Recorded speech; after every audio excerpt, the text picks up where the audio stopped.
이제 우리 심재철 원내대표 그 선거 관련해서 좀 몇 가지 좀 제가 궁금한 게 있어가지고요. 지금까지 미래통합당으로 지역구 공천받은 후보들 중에는 이제 심재철 원내대표가 이제 최다선입니다. 예. 지금 5선이니까요. 예. 네, 최다선입니다. 그리고 경기도 안양이 선거구이기 때문에 수도권 선거입니다. 이게 대개 선거가 치러지면 중앙선대위가 뜨지만 또 권역별로 선대위원장이나 선대본부장들이 권역을 또 책임지게 돼 있지 않습니까? 그렇습니다. 예.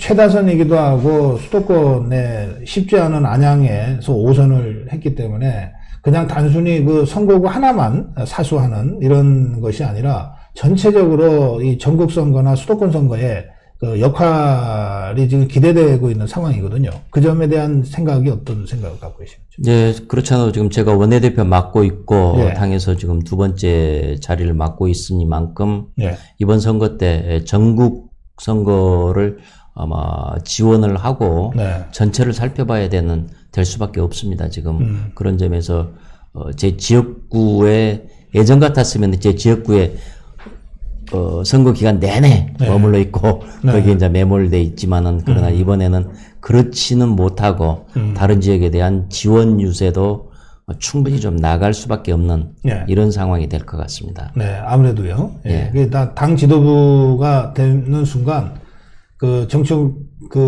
이 권위가 올라간과 동시에 정치적 책임도 커지기 때문에. 물론입니다. 예. 제 지역구뿐만 아니라 전국 선거판에 대한 책임을 져야 되기 때문에 예. 전체를 다른 지역구도 지금 소홀히 할 수가 없는 것이죠. 근데 이제 최근에 언론 보도를 보니까 김종인 그 위원장의 선대위원장 영입이 상당히 좀 그 무르익어 가는 것 같은 보도가 계속 나오고 있거든요.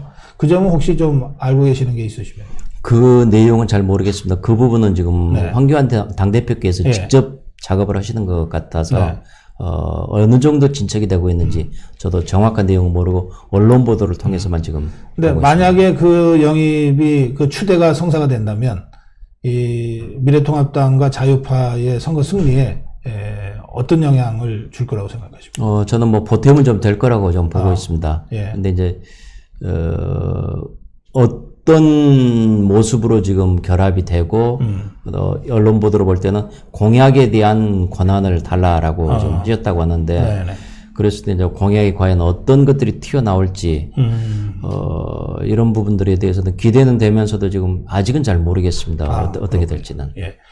그 지금 공약 작업은 당에서 계속 해오지 않았습니까? 그렇습니다. 정책위에서 해왔습니다. 예, 우리 공약 개발 단장 예. 김종석 의원 제가 어제도 모셨는데요. 예. 지금까지 발표됐거나 준비되고 있는 공약들을 쭉 설명을 하시던데, 예. 그 굉장히 재밌었습니다. 그러니까 이게 보통 공약 그러면 좀 따분한데, 그렇죠. 예. 어제 김종석 의원과의 대담은 많은 분들이 정말 재밌게 들으셨어요. 예. 그러니까 굉장히 체감되는 공약들이 나온 거죠. 예. 예. 공약을 아마 그런 점에서는 잘 만들고 네. 또 설명을 또 쉽게 잘 하시고 예. 그랬던 것 같습니다. 무엇보다도 공약이 따끈따끈하게 실생활에 밀접한 것이기 때문에 예. 그렇게 설명을 잘 하신 게 아닌가 네. 싶습니다. 그래서 이미 그렇게 준비되어 있는 공약, 이거를 뭐 처음부터 완전히 없었던 걸로 치자, 뭐 이렇게 아무리 김종인 위원장이라도 그렇게 접근하지는 않을 거고, 당신의 어떤, 만약에 그 선대위원장을 맡는다면, 당신의 어떤 평생의 어떤 경제 철학이나 그 철학과 좀 안 맞는 부분이 혹시 있다면, 그거는 좀 손을 보자. 뭐 이런 정도 얘기인 것 같은데, 뭐 영입하거나 추대하려면 그 정도 권한은 또 줄 수밖에 없으니까, 하여튼 그건 좀 지켜보겠습니다. 지역에는 그 이재정이가 지금 까불입니까? 예. 지금 민주당에서 이재정, 정의당에서 추혜선 이렇게 지금 나와 있습니다. 그 이재정이라는 자는 말이에요. 엊그저께 그 CBS 대담에서 그 완전히 그 새빨간 거짓말을 하면서 토론을 하던데, 그 메르스보다 지금 그 문재인 정부, 문재인 좌파 정권이 뭐 이 우한폐렴 코로나19를 잘 다루고 있다는 얘기를 강조하는 과정에서 메르스 때는 260명이나 죽었는데 이랬단 말이에요. 실제로는 메르스 때 39분이, 38명이 돌아가셨고, 1년인가 있다가 한 분이 더 돌아가셔서, 이제 39분이 돌아가셨고, 지금 오늘 이 시각 60명의 사망자가 났단 말이에요. 우한폐렴으로. 근데 이런 새빨간 거짓말을 하고도, 그리고 우리 쪽에 김용남 패널이, 그 후보죠, 지금. 김용남 후보가 바로 즉각 지적을 했음에도 불구하고, 결국은 사과 없이 방송을 끝내더라고요. 야, 그런 뻔뻔함이 있을 수가 없습니다. 예. 물론 착각을 해서 발표를 잘못할 수는 있습니다. 그러나 그것이 잘못됐다는 것이 지적이 되고 그리고 그게 확인이 되면은 예. 아, 미안하다. 그렇지. 내가 착각했다. 예. 라고 얘기하는 게 그게 보통 사람이 그거 다 당연한 것이죠. 네. 특히나 정치인들은 당연히 또 마땅히 그래야 되고요. 네. 그러나 그럼에도 불구하고 아무런 얘기도 안 하고 자기가 잘못됐다는 얘기를 안 하는 이 뻔뻔함, 네. 이 낯두꺼움, 아, 이런 이거 철면피는 또 처음 봤습니다. 그런 사람이 지금 지역에서 뭐 좀 해보겠다고 자꾸 지금 왔다 갔다 하면 좀 짜증 나시겠습니다. 바로 그런 철면피, 부끄러움을 모르는 사람을 주민들은 아마 쉽게 이해하리라고 봅니다. 아, 저 사람이 어떤 사람이다라는 걸 예. 금방 알아채리라고 봅니다. 거기에 그 좌파 쪽에 후보가 하나 더 있죠. 현역 의원. 예, 정의당 추혜선 의원 나와 있습니다. 예. 심재철 원내대표도 좌파들의 그 주 타격 대상인가 봐요. 그런 것 같습니다. 자객 보낸다고 지금 보낸 것 같은데. 예, 그런 것 같습니다, 지금. 근데 그 참 이상하네. 이번에는 지금 좌파들도 이게 그 연동형 때문에 어느 쪽도 쉽게 후보를 포기하거나 하기가 어려운 상황이잖아요. 그럴 겁니다, 예. 지금 정의당은 비례당 만들어도 거기 따로 함께 안 하겠다고 지금 그러고 예. 있잖아요. 비례당을 따로 할 거면 그러면은 지역구도 한 명이라도 더 내야 자기네 정당의 비례 득표가 한 명이라도 더 될 테니까. 그렇습니다. 그러면 지금 이 심재철 잡으러 지금 당에서 보낸 추혜선이나 정의당에 또는 더불어민주당의 이재정이나 이 자기들끼리 서로 표 잠식하고 뭐 이제 치고받고가 좀 예상이 되는데요. 예, 아무래도 뭐 그런 점들이 없지 않아 있을 겁니다. 네. 그러나 뭐 그런 것과는 상관없이 저는 그동안에 제가 했던 일들 주민들에게 잘 알리고 네. 그리고 우리 안양이 발전하기 위해서는 심재철 같은 중진이 필요하다. 네, 네. 바로 초선의 마음이지만은 역할은 중진의 큰 역할을 가지고 있는 심재철 같은 사람 뽑아달라라고 저는 또 열심히 호소할 겁니다. 여기 그 자객들이 뭘 들고 와야 우리 원내대표님을 이기려나. 크크크 하셨어요. 우리 자유포국민들의 심재철 원내대표에 대한 기대와 믿음이 굉장히 큰 것 같습니다. 예, 열심히 잘해서 이번에 꼭 필승으로 보답하겠습니다. 예, 심재철 총선 승리 확신합니다. 예, 심재철 의원 당신이 옳습니다. 예.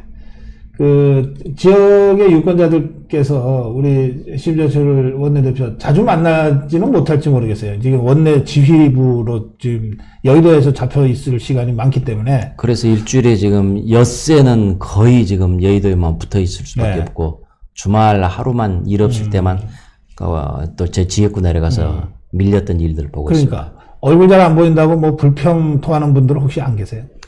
다행히 그 점은 없어요. 사람들이 좀 이해를 해 주시더라고요. 네. 그래서 저렇게 지금 중앙일 보니까 어쩔 수 없구나 라는 것들을 이해를 해 주시니까 그나마 좀 다행입니다. 어떤 말씀들 제일 많이 하십니까? 이번에 반드시 문재인 좌파를 끝내야 된다. 이번 선거 꼭 이겨라, 잘해라. 예. 그 얘기들을 많이 해주십니다. 그리고 제발 좀 경제 좀 살려주라. 경제 살려라. 예, 이 얘기들을 너무나도 흔하게 많이 듣습니다. 알겠습니다. 기자 시절에 교통사고로 이제 장애가 되셨잖아요. 예, 그랬습니다. KBS 기자 때인가요? MBC. MBC 기자 때? 예. 그 후로 이제 쭉 이렇게 지팡이를 짚고 다니시는데, 지역 활동하는데, 이제는 뭐 유권자들이 많이 이제 익숙해져 있을 거라고 생각합니다만, 그래도 좀 불편하거나 힘드신 점은 없으십니까? 특히 이제 사람들을 만나러 갔는데, 이 서민 아파트 5층짜리 아파트에 사시는 분, 계단 올라가는 게 참 저한테는 고역입니다. 죽을 맛입니다. 예. 평지는 그래도 속도가 늦더라도 좀 하는데, 계단에 올라가면은 보통 사람들 속도의 한 10분의 1로 뚝 떨어져 버리고, 글쎄요. 매우 힘듭니다. 그래서 예. 단 2층이라도 계단에 올라가는 상황이 저한테는 대단히 애로사항이 많고, 그렇다고 면에서 유권자들은 내려오세요 하기도 참 그렇잖아요. 그럴 수는 없죠. 예. 그래서 그 점이 저한테는 가장 힘든 상황이죠. 아이고 참. 가끔 이제 9시 뉴스 같은데 화면 보면 이제 황교안 대표하고 심재철 원내대표하고 이제 당 지도부가 이렇게 걸어오는 장면들을 카메라가 많이 찍는데 다 심재철 원내대표 이제 걸음걸이 속도에 다 맞추게 되잖아요. 예, 예. 네, 천천히. 근데 원래 황교안 대표도 좀 느긋해가지고. 그래서 제가 아침에 걸어갈 때 제가 황 대표한테 조금만 천천히 가주십시오라고 늘 네. 말씀드립니다. 그래서 네. 그래서 지금 속도 보조를 맞춰서 지금 걸어가고 있는 겁니다. 예. 근데 그 모습들이 그렇게 나빠 보이지 않더라고요. 예, 이제 감사합니다. 다 함께 이제 어깨 겹고 다니는 이런 모습들이라서요. 예, 우리 시청자, 여러분께 우리 심재철 원내대표 아침 일찍 나오셨는데 이제 놓아드려야 될 것 같습니다. 이제 국회가 열려 있어서요. 예, 마무리 인사 말씀 부탁합니다. 예, 우리 지금 고성국 TV 시청자 여러분들, 그러니까 이렇게 또 애청해 주셔서 감사합니다. 대한민국을 지키는 것은 바로 여러분들의 열정입니다. 그리고 여러분의 힘으로 우리 대한민국이 살아나오고 있습니다. 앞으로도 고성국 TV 잘 시청해 주시고 여러분들의 뜨거운 열정들 하나로 묶어서 이번 4.15 총선 반드시 필승으로 여러분들께 보답하겠습니다. 여러분께서도 잘 도와주시기 바랍니다. 여러분들의 뜨거운 성원 가슴에 안고 반드시 이겨내도록 하겠습니다. 고맙습니다. 예.